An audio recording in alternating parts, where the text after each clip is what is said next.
বৃষ্টি ভেজা সকালের শুভ সকাল জানাই তোমাদের সবাই। আজ সকালে ঘুম থেকে উঠে দেখি আমাদের বাড়ির চারিপাশে যেমন জলের বন্যা বয়ে গিয়েছে। সারা রাত ধরে বৃষ্টি হয়েছিল আর সেই বৃষ্টির জোরে দেখতে পাচ্ছ একদম এত জল হয়ে গেছে আমাদের বাড়ির চারিপাশে, মনে হচ্ছিল যেন সত্যিই বন্যা হয়ে যাবে, এত পরিমাণে বৃষ্টি হচ্ছিল।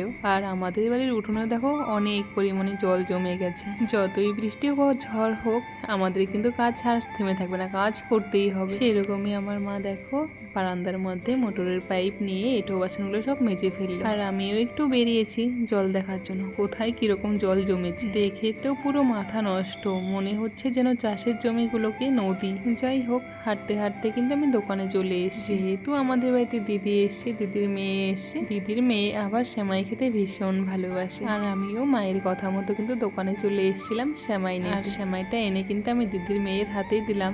সেমাইটা দিদির মেয়ের হাতে দিয়ে এদিকে তাকিয়ে দেখি পাশের বাড়ির পিসি দুটো নাতি কাজ করছে। আমাকে দেখে কিন্তু অনেকটাই লজ্জা পেয়ে গিয়েছিল, কেননা আমি ক্যামেরা অন করেছিলাম। আসলে পিসির শরীরটা না ভালো নেই, পিসি অসুস্থ, যার কারণে পিসির নাতিরাই কাজ করছে। পিসির কোনো ছেলে নেই, দুটোই মেয়ে, আর ওদের বিয়েও হয়ে গেছে। আর ওরা হলো পিসির দুই মেয়ের ঘরের দুই নাতি। এমন না যে আমরা পিসির কাজ করে দিই না, আমরাও কিন্তু করে দিই, কিন্তু কত বলো নিজের বাড়ির সব কাজ সামলে একটা বাচ্চা দেখে নিজের বাড়ির কাজ করে আরেকটা বাড়ির কাজ করা মানে বিশাল ব্যাপার। আর এদিকে দেখো বৃষ্টির জন্য কিন্তু আমাদের ছাগলগুলোকেও বের করা হয়নি, আর এখন ছাগলগুলোকে বাথরুমে রাখা হয়, কেননা আগে যেখানে রাখা হতো সেখানে একদম ওরা পেচ্ছাপ করে একদম পুরো কাদা করে ফেলে, যার কারণে বাথরুমেই রাখা হয়। তারপরে রান্নাঘরে এসে দেখি আমার মায়ের কিন্তু প্রায় সেমাই রান্না হয়ে গেছে, মানে হয়নি, বসাচ্ছে। যদিও আমি এসব খাই না, সেমাই টামাই ভালো লাগে না, মানে সেমাই খেতে ভালো লাগে না এরম না যে আমার দুধের জিনিস আমার একদমই ভালো লাগে না। দুধের কোনো কিছুই কিন্তু আমি খাই না, দুধের কোনো কিছুই খেতে আমার একদম ভালো লাগে না।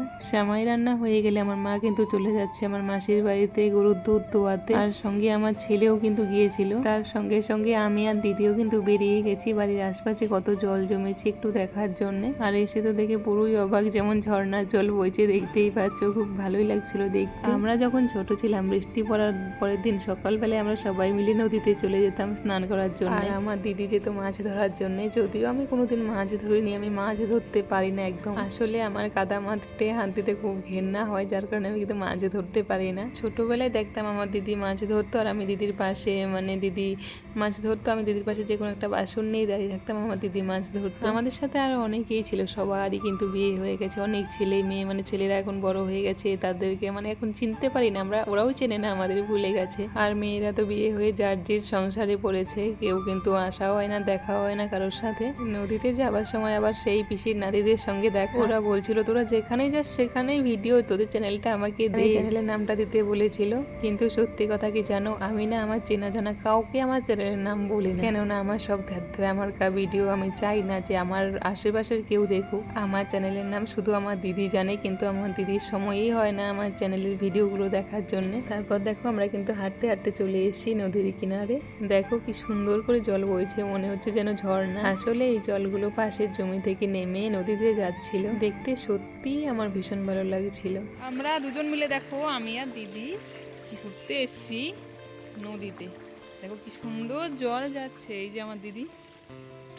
আকাশটা দেখো কি অবস্থা আকাশের, দেখো আকাশটা কি সুন্দর হয়েছে। এটা কিন্তু আমাদের নদী ছিল, ওই যে নদী। হ্যাং মেরে গেছে মোবাইল, জল পড়লে মোবাইল হ্যাং মারে। এই দেখো কি সুন্দর জল, ওই যে কিন্তু ওটা কিন্তু নদী, ওই যে নদী ওখানে দেখো জল হয়ে গেছে এদিকেও। কি সুন্দর লাগছে তাই না বলো, আকাশটাও কি দারুণ।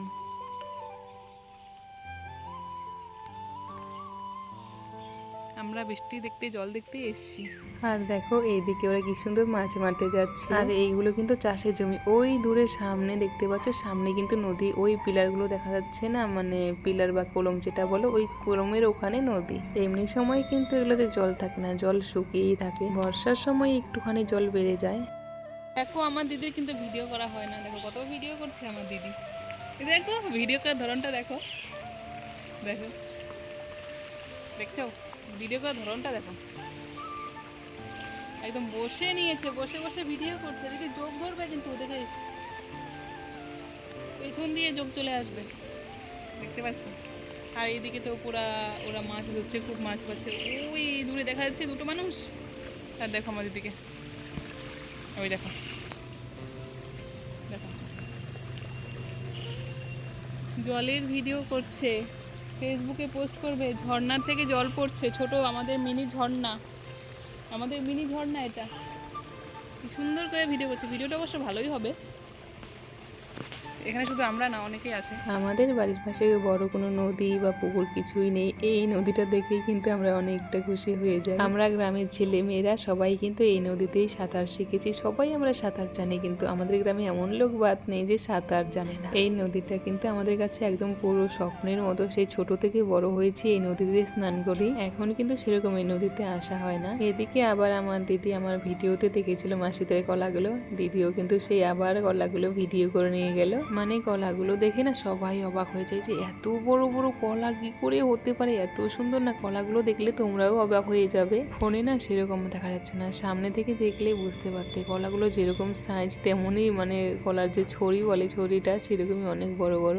তারপরে আমরা যে মেন উদ্দেশ্যে নদীতে এসেছি সেই মেন উদ্দেশ্যটা হলো এই যে খারকুন পাতা বা ঘাটকোল পাতা, তোমরা যেটাই বলো না কেন এই পাতাটা নেবার জন্য। আজ বাড়িতে ডাল আর আলু ভাজা রান্না হয়েছে। আমি তো ডাল আলু ভাজা একদমই খেতে পারি না, আর এই খারকুন পাতার বাটা হলে আমার কিন্তু ভীষণ ভালো লাগে। আর মাকে আমি বললাম তোমরা ডাল আলু ভাজা খাও, আমি খারকুন পাতা এনে দিচ্ছি, আমায় বেটে দেবে। আর ঠিক তাই আমি খারকুন পাতা দেখো নিতেও চলে এসেছি। এখন আবার দেখি এই পাতাগুলো বাজারেও কিন্তু কিনতে পাওয়া যায়, অনেক দাম নেয়, মানে 10 টাকার অল্প কয়েকটা পাতা দেয়। পাতা নিয়ে বাড়িতে এসে আমাদের বৃষ্টি ভেজা উঠানটা আমি ঝেড়ে নিলাম। আর এই বর্ষাকালে উঠোন ঝাড়তে যে পরিমাণে কষ্ট সেটা আমাদের গ্রামের লোকেরাই বুঝবে, এত কাদা জল এর মধ্যে উঠোন ঝাড়তে হয়। উঠোন ছেড়ে আমি জঙ্গল জামা করেছি, সেই জঙ্গলগুলো কিন্তু মা টুকিয়ে নিচ্ছে। ওই যে বলেছিলাম না আমার কাদাতে হাত দিতে ঘেন্না হয়, যার কারণে মাই করছে।